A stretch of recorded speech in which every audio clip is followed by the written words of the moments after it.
주신 하나님의 말씀 한번 같이 보도록 하겠습니다. 오늘 우리에게 주시는 하나님의 말씀은 마가복음 8장 22절로 26절의 말씀입니다.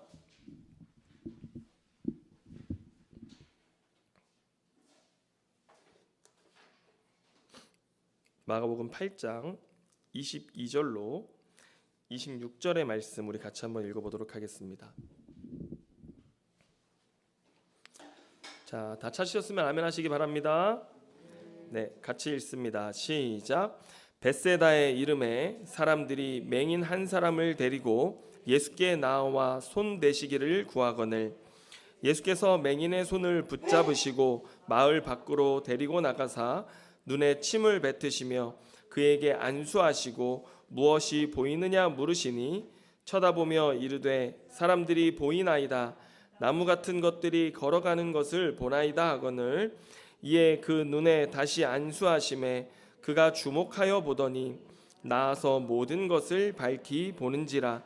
예수께서 그 사람을 집으로 보내시며 이르시되 마을에는 들어가지 말라 하시니라. 아멘. 네, 오늘 이 말씀을 가지고 전적인 은혜 복음 32번째 말씀을 함께 나누겠습니다. 오늘 우리가 함께 8장 끝부분까지 말씀을 같이 나누겠는데요.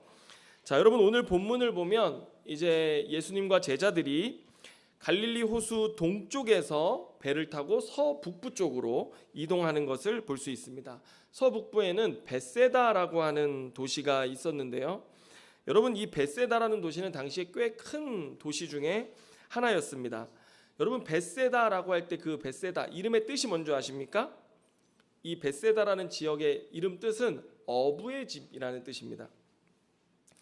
어부들이 굉장히 많이 살고 있었던 도시였고 또 그와 관련된 산업이 굉장히 발전한 도시였기 때문에 이 벳세다 어부의 집이라고 하는 이름이 붙었는데 여러분 예수님의 12 제자들 중에도 3명이나 벳세다 출신이 있었습니다. 누굴까요? 요한복음 1장 44절에 보면 빌립, 안드레, 베드로 이 3사람이 벳세다 출신 어부였다라고 하는 것을 말하고 있는데 여러분 우리가 이보다 더 중요한 사실 한 가지가 있는데 당시 이 도시 벳세다라고 하는 이름 뒤에는 또 다른 이름이 따라붙고 있었습니다. 바로 어떻게 불려졌냐면 벳세다 율리아스라고 불려졌습니다. 자, 여러분 우리가 오늘 읽은 본문 27절로 한번 내려가 보세요. 본문 27절에 가보면 예수님이 빌립보 지역을 가시는데 여러분 이 빌립보라는 이름 뒤에 뭐가 붙어 있습니까? 가이사랴라고 돼 있어요. 그래서 우리가 가이사랴 빌립보라고 부르기도 하는데 여러분 이 가이사랴 누구를 말하는 걸까요? 이 사람에 대한 호칭입니다. 이 영어로 우리가 보면요 시저라고 돼 있어요. 누구를 위한 도시예요? 로마 황제를 위한 도시였다라는 뜻에서 이 빌립보라는 이름 뒤에 가이사르라고 하는 말을 붙여서 불렀던 것인데 당시 헤롯 대왕이 이 로마 황제 아우구스투스를 위해서 그의 통치 57년을 기념하여서 이 도시를 이 빌립보라고 하는 도시를 개발하고 발전시켜서 황제에게 바쳤던 것입니다. 마찬가지로 오늘 우리 이 빌립보 말고 어디죠? 벳세다라고 하는 이 도시 뒤에 붙은 율리아스는 누구냐? 이 아우구스투스의 딸입니다. 그래서 헤롯이 그 딸을 위해서도 한 도시를 구별해서 바친 것인데 바로 벳세다가 그 도시였다라고 하는 것입니다. 그래서 당시 이 이스라엘 땅에 가보면 빌립보뿐만 아니라 이 벳세다도 다 누구를 기리며 만든 도시예요? 로마 황제의 가문을 기리며 만들었던 도시였다라고 하는 것입니다. 그래서 이 도시가 갖는 의미가 있었어요. 그게 뭐였냐면 이 도시의 주인은 황제다. 이 도시의 주인은 아우구스투스다, 가이사르다라고 하는 그런 의미들이 담겨 있었는데 오늘 우리가 읽은 본문 이제 밑에까지 쭉 보면요, 예수님이 제자들을 데리고 그 도시에 가세요. 가이사랴 빌립보에 가셔가지고 제자들에게 유독 특이한 질문을 하십니다. 뭐라고 하시냐면 너희는 나를 누구라 하느냐? 주님 물으세요. 그때 그 제자 베드로가 뭐라고 대답합니까? 주는 그리스도시니이다 라고 이렇게 대답하는데 그 무슨 뜻이냐면요, 황제가 주인인 것 같은 이 땅에 너희는 나를 누구라고 생각하느냐? 주님 물으셨을 때 베드로가 예수님이 주인이시고 예수님이 이 세상의 그리스도이십니다라고 하는 고백을 드렸던 것입니다. 이것이 참 고백이요 온전한 고백이었는데요. 여러분, 오늘 주님도 우리에게 물으십니다. 이 휘황찬란한 세상의 영광, 그리고 그 화려함, 돈의 절대적인 힘 앞에서 세상의 참 주인이 누구인지, 진정 세상을 다스리는 주가 너는 누구라고 생각하느냐, 주님 우리에게 물으실 때 여러분 무엇라고 답하시겠습니까? 예수님이 주인이십니다. 예수님이 그리스도이십니다. 이 고백이 우리 교회의 고백이 되어야 될 줄로 믿습니다. 자, 그런데 예수님께서 이 벳세다에 당도하자 사람들이 맹인 한 사람을 데리고 예수님께로 나오십니다. 22절 말씀을 보면 다시 한번 읽어보겠습니다. 시작. 벳세다의 이름에 사람들이 맹인 한 사람을 데리고 예수께 나와 손대시기를 구하거늘, 이렇게 말씀해요. 여러분, 우리가 벳세다에 대해서 좀 더 공부를 해보면 누가복음에 가보면 이 벳세다가 어느 지역이냐, 오병이어 기적이 일어났던 지역이다라고 기록하고 있고요. 또 누가복음 10장 13절에 가보면 벳세다의 영적 상태에 대해서 예수님이 말씀하시는데 누가복음 10장 13절에 이런 말씀이 있습니다. 화 있을진저 고라시나, 화 있을진저 벳세다야, 너희에게 행한 모든 권능을 두로와 시돈에서 행하였었더라면 그들이 벌써 베옷을 입고 제에 앉아 회개하였으리라, 이렇게 말씀합니다. 여러분, 벳세다는 어떤 지역이냐면 예수님이 사역하시면서 엄청난 권능을 나타내신 곳이었습니다.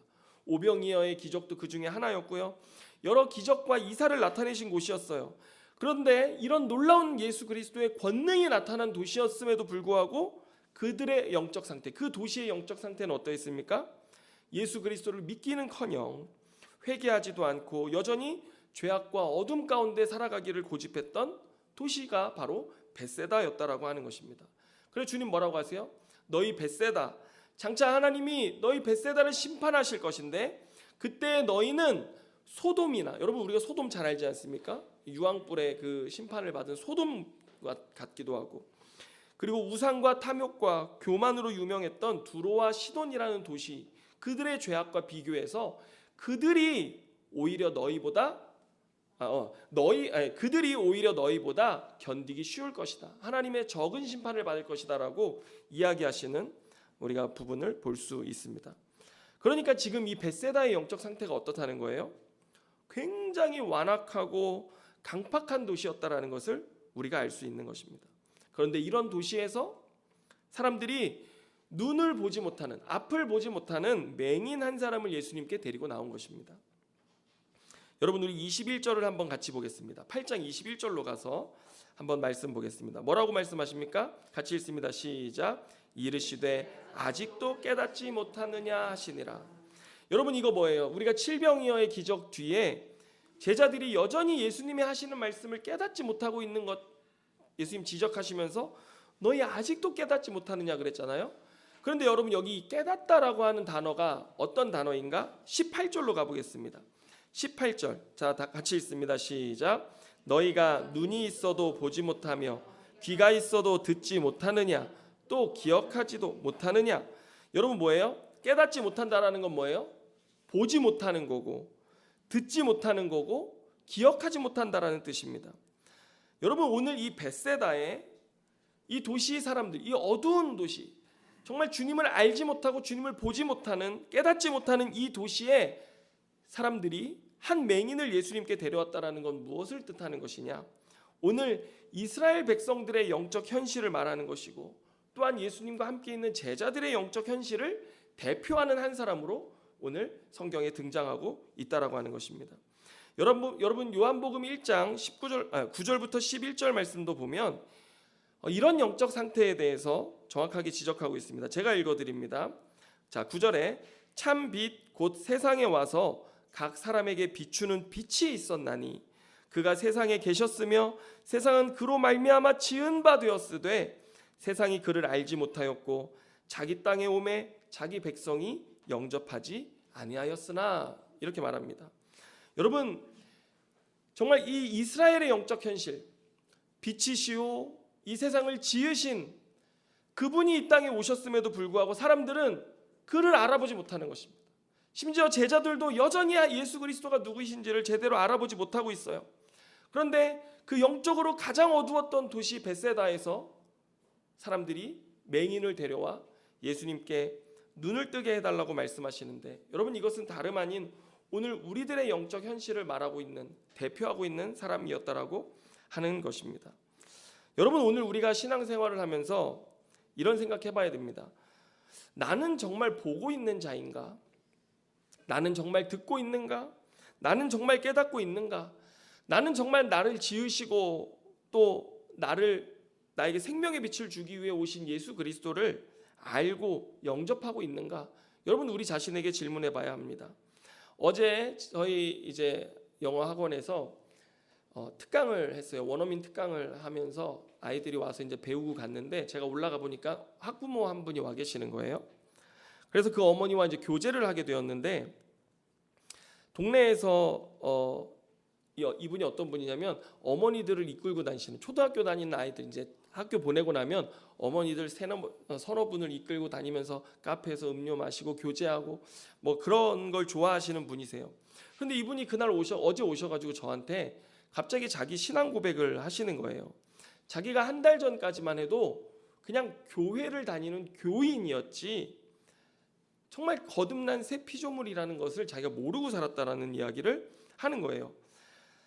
그래서 자기는 늘 이제 아침에 아이들 학교 보내면 동네 어머니들 만나가지고 다 교회 다니는 사람이래요.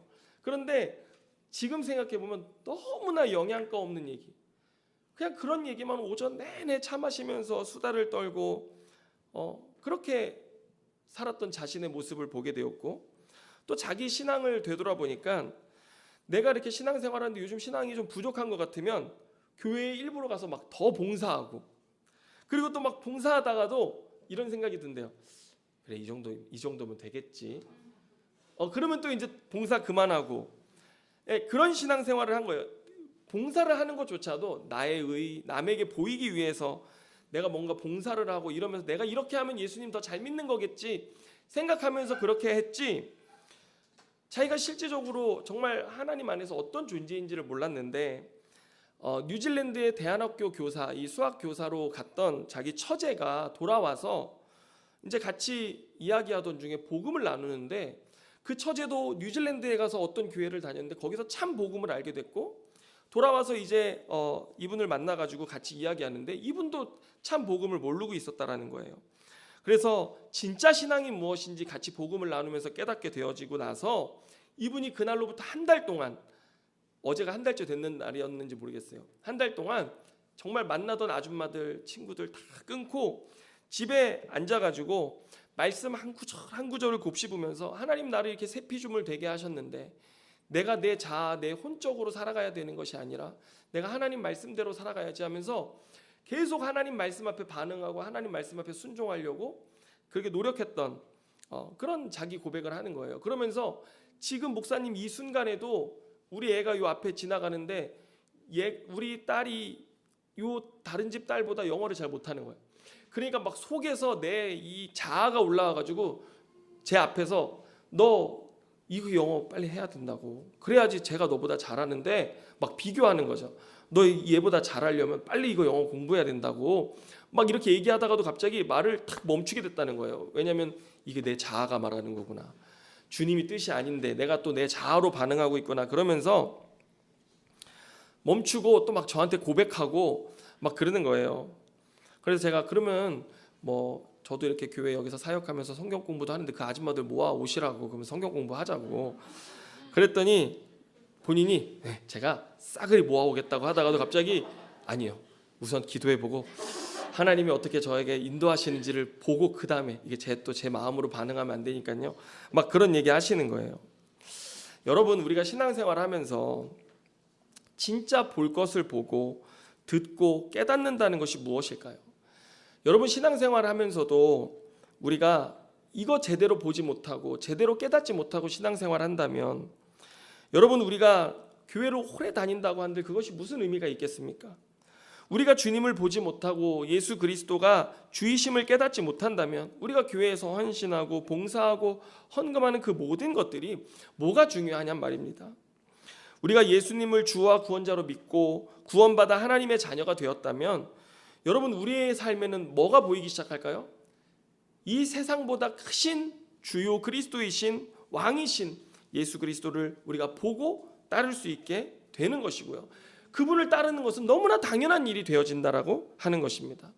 세상이 아무리 힘있고 커 보여도 우리는 그보다 더 크신 세상의 참 주인, 이 세상을 지으신 그분을 보고 그분께만 경배를 드릴 수 있게 되는 것인데요. 여러분 우리가 그런데 신앙생활하면서 그런 은혜를 알고 깨닫고 예배하는 사람들도 있지만 아직 그런 과정 중에 있는 성도들도 분명히 있습니다. 그런데 여러분 기억하세요. 우리의 삶의 한 가지 결단과 이 한 가지 태도가 분명하다면 우리는 장차 진짜 하나님이 누구신지 예수 그리스도가 누구신지 보게 될 것이고 깨닫게 될 것입니다. 그것이 무엇인가요? 오늘 예수님의 제자들처럼 주님을 따르기 시작하는 것이죠. 그리고 주님의 말씀을 듣고 배우고 살아가기 시작할 때 우리는 점차 보게 되어질 것입니다. 그리고 여러분 때로 우리가 잘 이해할 수 없지만 오늘 말씀은 우리에게 한 가지 소망을 주는데요. 여러분 23절 말씀을 한번 같이 읽어보겠습니다. 23절 읽습니다. 시작. 예수께서 맹인의 손을 붙잡으시고 마을 밖으로 데리고 나가사 눈에 침을 뱉으시며 그에게 안수하시고 무엇이 보이느냐 물으시니.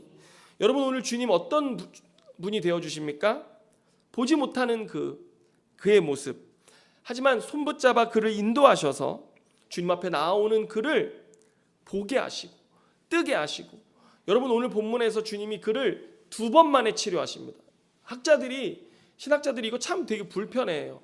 전능하신 하나님인데 왜 2번에 고쳐주시냐, 한 번에 고쳐버리시지. 여러분 그런데 이 2번에 고치시는 이 행위, 이것을 학자들이 어떻게 이해하냐면요, 하나님이 끝내 우리의 눈을 떠서 보게 하시는 분, 참으로 봐야 할 것을 보게 하시는 분이라는 사실을 오늘 학자들이 이야기하고 있다라고 하는 것입니다. 여러분 우리가 만일 주님께 나아간다면, 그리고 그분으로부터 우리가 고침을 받고 진정 봐야 될 것을 보기를 원하는 사람으로 우리가 하나님 앞에 나아간다면 주님은 우리의 눈을 떠서 보게 하실 줄로 믿습니다. 여러분 주님 앞에 나아가시기를 바랍니다. 자, 그런데 주님은 오늘 본문에 이 사람의 손을 붙잡고 어디로 가십니까? 마을 밖으로까지 데리고 나가셨다. 거기서 눈에 침을 바르고 고치셨다라고 이야기합니다. 여러분 왜 그러셨을까요? 우리가 마가복음에서 예수님이 제자들이건 병자건 따로 데리고 가시는 경우들을 볼 수 있어요. 그런데 왜 그러냐면 한결같이 예수님은 그들을 데려가셔서 그들이 지금 자신들에게 가르치고 그들을 고치는, 치유하는 그 예수 그리스도가 누구이신지를 분명히 알 수 있게 하기 위해서 그를 무리로부터 따로 떼어 데려가서 치유하시고 가르치셨다라고 하는 것입니다. 여러분 주님이 이렇게 우리의 삶을 따로 데려가셔서 보게 하시고 또 하나님 알게 하실 때, 여러분 이것이 주님의 목적이라는 사실을 여러분 깨달으시기를 바랍니다. 그리고 성경에 또 한 가지 이유가 있습니다. 예수님께서 늘 이런 식으로 따로 데려가시는 이유는 그리스도라고 하는 이 고백의 위험성 때문이었습니다. 여러분 로마 시기에 이 주 또는 그리스도라고 하는 단어는 굉장히 정치적인 단어였습니다. 여러분 로마 황제에게만 붙일 수 있었던 칭호가 뭐였냐면요, 주라고 하는 단어였습니다. 그런데 우리는 고백하잖아요. 주 예수 그리스도라고 고백하잖아요. 굉장히 위험한 것이죠. 바로 십자가형입니다, 이건. 그리고 그리스도라고 하는 말은요, 당시에 예수님 오시기 전에도 이미 이 로마 식민지인 이스라엘 지역 안에서 로마의 체제 전복을 시도하는 이스라엘의 반역자들의 우두머리에게 붙여진 이름이 뭐였냐면 그리스도였습니다. 그렇기 때문에 이 그리스도라고 하는 단어도 사용하기가 더더욱 위험했다라고 하는 것입니다. 그래서 예수님은 그리스도셨습니다. 그렇지만 예수님은 그 그리스도라는 이름을 철저히 알리기를 거부하시고 숨기셨습니다. 그래서 그들을 따로 데려가셔서 가르치신 뒤에 그들이 그리스도를 참으로 알게 되었어요. 예수님이 그리스도라는 것을 참으로 알게 되었을 때에도 뭐라고 말씀하세요? 오늘 성경에서도 마을로 가지 말고 집으로 가라고 이야기하시고, 제자들에게도 이거 아무에게도 알리지 말라, 너희만 알고 있으라 주님 말씀하셨던 이유가 그런 것이었기 때문입니다. 여러분, 백성들의 기대가 이 그리스도화 했을 때 이 백성들이 그리스도에 대해서 기대하는 것이 예수님이 의도했던 바와 때로 다른 부분들도 있었습니다. 그것이 무엇이었냐면, 여러분 마가복음 8장 30절부터 33절의 말씀을 보면요, 제가 한번 읽어드리겠습니다. 한번 같이 읽죠. 30절부터 33절 같이 읽습니다. 시작. 이에 자기의 일을 아무에게도 말하지 말라 경고하시고, 인자가 많은 고난을 받고 장로들과 대제사장들과 서기관들에게 버림받아 죽임을 당하고 사흘 만에 살아나야 할 것을 비로소 그들에게 가르치시되, 드러내놓고 이 말씀을 하시니 베드로가 예수를 붙들고 항변하매 예수께서 돌이키사 제자들을 보시며 베드로를 꾸짖어 이르시되, 사탄아 내 뒤로 물러가라. 내가 하나님의 일을 생각하지 아니하고 도리어 사람의 일을 생각하는도다 하시고. 아멘. 여러분, 이 말씀은 가이사랴 빌립보 한복판에서 베드로가 주요 그리스도시라고 예수님을 고백한 직후에 예수님 뭐라고 그러세요? 30절에 이 일을 아무에게도 이야기하지 말라 말씀하시죠. 위험하기 때문에 그랬던 것입니다. 그런데 제자들이 예수님께 주요 그리스도이심을 고백하자 예수님이 비로소 그제서야 제자들에게 그리스도가 가야 할 길에 대해서 말씀하십니다. 그래서 마가복음을 우리가 딱 절반으로 나누면 오늘 이 본문에서 나눌 수 있습니다. 이 본문 이전까지는 제자들이 예수님이 그리스도시라는 것을 몰라요. 그런데 베드로의 이 고백이 있은 뒤로부터 예수님은 비로소 이제 드러내놓고 그리스도가 가야 할 길이 무엇인지, 그리고 제자들 너희가 나를 따른다고 했을 때 가야 될 길이 무엇인지를 말씀하시기 시작하는데, 자 오늘 뭐라고 말씀하세요? 31절에 인자가. 여러분, 왜 예수님 인자라는 말 많이 썼는지 아십니까? 그리스도라는 말이 너무나 위험했기 때문에 인자라는 말로 바꿔 사용하셨던 것입니다. 그래서 인자가 이제 어떻게 됩니까? 많은 고난을 받고 장로, 대제사장, 서기관들에게 버림받아 죽임을 당하고 사흘 만에 살아날 것이다.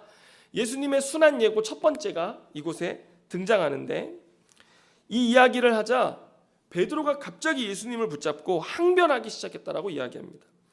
여러분, 안 된다라고 하는 것입니다. 뭐가 안 됐을까요?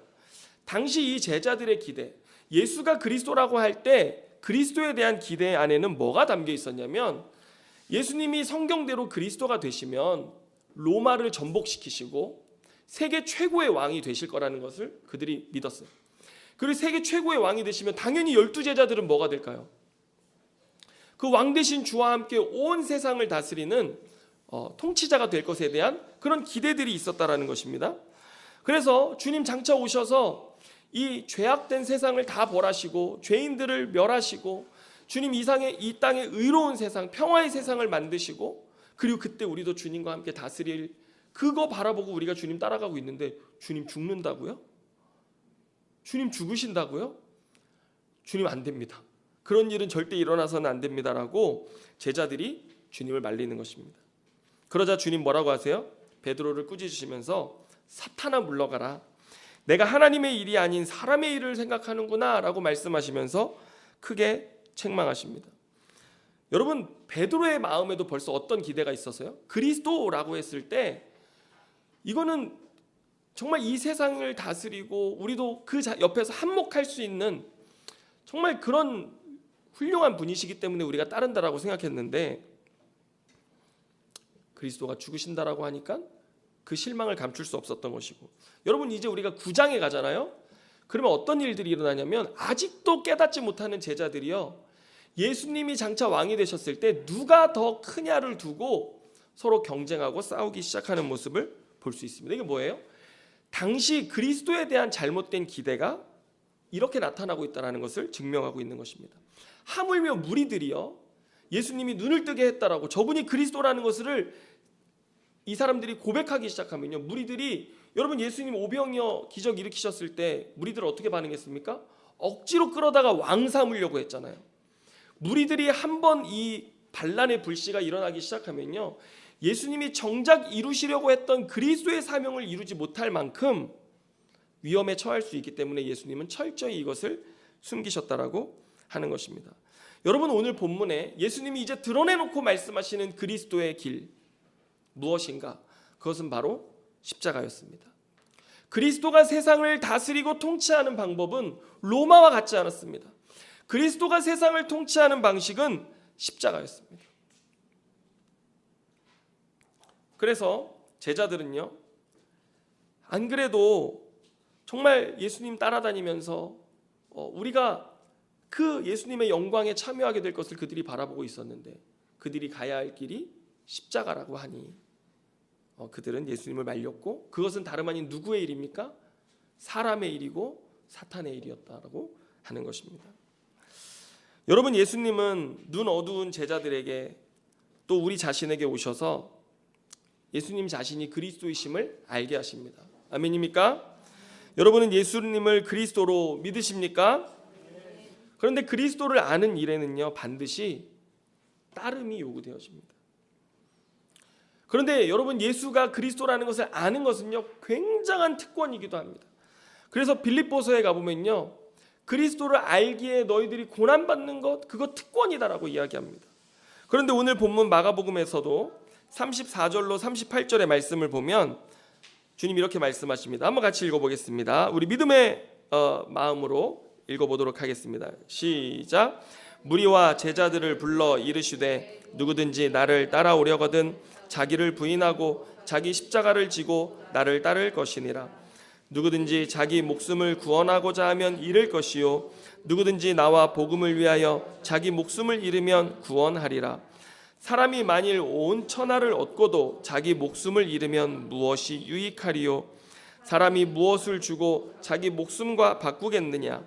누구든지 이 음란하고 죄 많은 세대에서 나와 내 말을 부끄러워하면 인자도 아버지의 영광으로 거룩한 천사들과 함께 올 때에 그 사람을 부끄러워하리라. 아멘. 여러분, 우리는 예수가 그리스도라는 사실을 알고 나서 그분을 어떻게 따라야 합니까? 자기 십자가를 지고 주님을 따르는 것입니다. 예수님은 오늘 베드로를 대표로 하는 이 모든 제자들, 또 자기를 따르는 무리들이 알기를 원하셨어요. 내가 진정 그리스도라는 것을 알고 따른다라는 그 의미가 무엇인지를 주님 알기 원하셨어요. 그것은 무엇이었습니까? 십자가였습니다. 다시 말해서 여러분, 로마 황제가 다스리는 이 세상 우리가 살아갈 때 그 당시 살아갔던 제자들, 당연히 그들이 성공하고 그들이 세상에서 출세하려면요, 어떻게 살아가야 되겠습니까? 로마 황제가 세상을 다스리는 삶의 방식대로 살아가야 되잖아요. 그런데 오늘 주님은 예수 그리스도가 세상의 주요 왕이심을 고백하는 삶을 너희가 알았으면 살라고 주님 말씀하실 때 그렇게 살아야 되는 삶의 방식은 무엇이었습니까? 십자가였다라고 하는 것입니다. 그래서 여러분, 오늘 제자들은 훤히 알 수 있었습니다. 이거 예수가 그리스도이심을 알고 따라 살아가려면 이거 목숨 달린 일이구나 라는 것들을 그들이 알았습니다.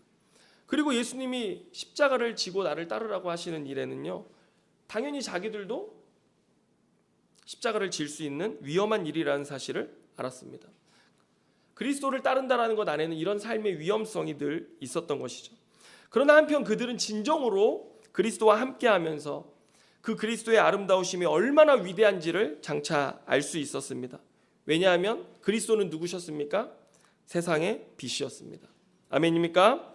그리고 그리스도는 누구셨습니까? 세상을 지으신 분이셨습니다. 그런데 세상을 지으신 그분이 이 땅에 오셨을 때 자기를 영접하지 않는 세상을 그 빛이요 그리스도이시오 왕이신 분은 멸망시키지 아니하시고 그 세상을 도리어 사랑하셨습니다.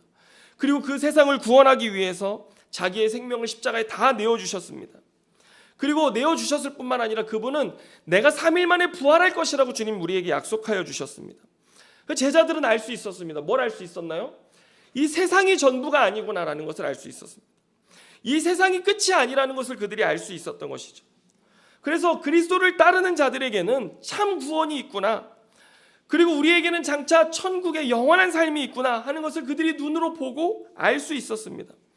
그래서 그리스도는 죄와 어둠으로 사탄의 종노릇하는 이 세상의 진정한 왕으로 오셔서 이 세상의 영원한 하나님 나라를 이루실 것이라는 사실을 그들이 너무나 분명하게 알 수 있었습니다.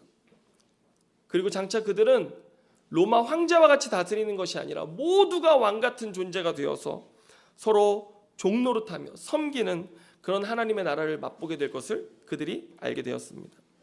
여러분, 이것이 예수가 그리스도이심을 분명히 보는 사람들의 삶 속에 나타나는 모습입니다. 여러분, 저는요, 복음을 알고 사역자로 살아가기 시작했을 때, 특별히 우리 이 찾아가는 교회가 처음 시작되었을 때 이루 말할 수 없는 기쁨이 저의 안에 충만했습니다. 참, 그때 여기 계시는 최성미 집사님, 김영규 집사님, 서창동 피아노 학원에서 서너 사람이 모였습니다. 그래가지고 같이 참 어색한 예배를 드리는 그 순간에 제가 그렇게 예배를 시작하면서 밤에 집에 와서 베개를 베고 잠을 자는데 너무 행복했어요. 여러분, 그런 행복 속에 베개를 베고 잠들 수 있다는 사실이 너무나 감사했어요. 여러분, 그 이후에도 저희 찾아가는 교회가 모여지기 시작했을 때 그때 사례비가 30만 원이었지만 성도들이 그때 사무총회 때 뭐라고 했냐면요, 목사님 그냥 부목사로 빨리 들어가세요. 그럼 우리가 다 따라 들어갈 테니까 목사님 우리 때문에 괜히 고생하지 마시고 우리가 다 쫓아 들어갈 테니까 부목사로 가셔가지고 거기 가서 좀 그래도 사례비도 넉넉하게 받고 그렇게 지내셨으면 좋겠다라고 얘기하는 성도들의 그 사랑의 마음을 알 때 또 제가 정말 눈물로 감사했습니다. 여러분, 사례비 30만 원인 거요. 주요 그리스도이신 그분을 모신 제 삶에는요, 그거 없어도 하나도 힘들지 않았습니다. 여러분, 저는 지금도요 가장 행복한 목회자입니다. 아멘입니까? 왜냐하면 저는요 그리스도를 알고 복음을 알았기 때문에 저는 가장 행복한 목회자입니다. 복음을 안 것도 감사한데 하나님이 이렇게 영혼들을 허락하셔서 함께 예배하고 함께 그 나라를 바라보며 살아갈 수 있다는 것 너무나 감사합니다. 여러분, 사역자들의 인생에 있어서 영광이 뭔지 아십니까? 그들의 인생의 가장 큰 영광은 그리스도를 알고 있다라고 하는 것입니다. 나는 그리스도가 누군지 보인다라고 하는 것입니다. 어두운 눈을 떠서 나는 이제 그분이 온 세상의 왕이시오 주라는 사실을 보고 있다는 것이 우리 사역자들의 가장 큰 영광입니다. 여러분, 사역자들이 가장 멋없을 때가 언제인 줄 아십니까? 이 복음을 아는데도 돈내, 세상살이에 연연할 때, 여러분, 그때 사역자가 제일 멋없습니다. 여러분, 사역자들의 삶이 세상의 관점으로 보기에는 비천하고 헐벗은 것 같아도 아닙니다. 여러분, 사역자들의 삶에 보험 하나 제대로 가지고 있지 않을지라도 우리에게 뭐가 있습니까, 여러분? 그 하나님 나라의 영광의 약속이 있기 때문에 우리의 삶의 가장 큰 영광은 내 이 한 몸 바쳐서 주님이 나를 위해 십자가에서 자기의 몸을 내어주신 것처럼 한 영혼을 위해, 정말 주께서 사랑하신 저 영혼들을 위해 내 삶을 드리는 것, 여러분, 그것이 가장 큰 행복이라고 알고 사는 사람들이 바로 우리 목회자들입니다. 여러분, 우리 그리스도인들의 공동체인 교회는요 죽어야 향기 나는 공동체입니다. 그리스도가 우리를 위해서 자신의 몸을 찢어내어 주시기까지 죽음으로써만 이룰 수 있었던 그 구원의 값진 은혜를 우리가 받고 그 왕을 모시고 살아가고 있기 때문에 여러분, 교회 공동체는요 자기를 찢어내어주는 죽음으로만 온전히 이룰 수 있습니다. 그래서 우리 그리스도인이 된다라고 하는 것, 이것은 그리스도를 알고 보는 그 영광에 사로잡힌 사람들의 모임, 여러분, 그것이 바로 교회이고요 성도입니다. 교회의 DNA가 무엇입니까? 교회는요 그 그리스도를 보는 것이죠. 그리고 그 그리스도를 보는 영광 때문에 오늘 내 삶 하나, 이 몸뚱아리 하나는 그리스도를 위해서 내가 언제든지 바칠 수 있다라고 하는 그 마음 하나, 여러분, 이것이 교회의 참된 DNA라는 것을 여러분 기억하시기 바랍니다. 여러분, 성도들이 죽지 않고 교회에서 자기 이기심을 드러내기 시작할 때 교회에는 참 역한 냄새가 납니다. 그리고 세상의 가치, 세상의 방식들이 교회 안에 들어오기 시작할 때요, 교회는요 세상보다 더 썩은 냄새가 납니다. 왜냐하면 그들의 삶에 어떤 병이 들기 시작한 겁니까? 그리스도를 부끄러워하기 시작했던 것입니다. 그들이 알고 그들이 누구인지 보고 있는 그 그리스도를 부끄러워하기 때문에 그 역한 냄새가 나는 것입니다. 여러분, 주님은 이런 자들에게 오늘 말씀하십니다. 38절을 한번 다시 읽어보겠습니다. 같이 읽습니다. 시작. 누구든지 이 음란하고 죄 많은 세대에서 나와 내 말을 부끄러워하면 인자도 아버지의 영광으로 거룩한 천사들과 함께 올 때에 그 사람을 부끄러워하리라. 아멘. 여러분, 오늘 여러분들은 복음을 아십니까? 그리고 그리스도가 누구이신지를 여러분 눈을 떠서 보고 계십니까? 여러분, 아직 눈을 뜨지 못하셨다면 장차 여러분, 주님이 여러분들에게 보게 하실 그림은 바로 이런 그림입니다. 이런 세상, 이런 하나님이 통치하시는 나라를 주님이 보게 하실 것입니다. 여러분도 그 예수 그리스도, 온 땅을 창조하신 분이 우리를 위해서 허락하신 이 놀라운 구원이 무엇인지를 알게 될 때 저와 같이 여러분들도 그 감격과 영광에 쌓이게 되실 것입니다. 오늘 우리 교회가 주님 다시 오시는 그날까지 주님 부끄러워하지 않고 예수를 그리스도라 고백하며 그 영광 가운데 살아가시는 저와 여러분 다 되시기를 주님의 이름으로 축원합니다. 기도하겠습니다. 주님 감사합니다. 어두운 우리의 눈 뜨게 하셔서 주님이 누구신지를 보게 하시고 알게 하시고 깨닫게 하셔서 주님 오늘 이 땅에서 참으로 영광스러운 삶을 살아갈 수 있도록 인도해 주신 것 주님 감사합니다. 주님, 때로 우리는 세상에 부귀영화를 가진 것 없을지라도 우리에게는 예수 그리스도가 계심은 충분합니다. 때로 우리는 세상 사람들처럼 성공하고 또 높아지지 못할지라도 우리에게는 예수 그리스도가 계시면 족합니다. 주님, 주님이 우리에게 허락하신 세상의 삶이 아닌 그 하나님 나라의 삶, 자기를 내어주기까지 그 값진 그리스도의 가치를 살아가는 공동체로서의 이 삶이 우리에게 가장 영광스러운 것임을 깨닫고 오늘 보는 자로 살아가는 우리 성도들 다 될 수 있도록 축복하여 주옵소서. 모든 것 주님께 감사와 찬양과 영광을 올려드리며 예수님의 이름으로 기도드립니다. 아멘.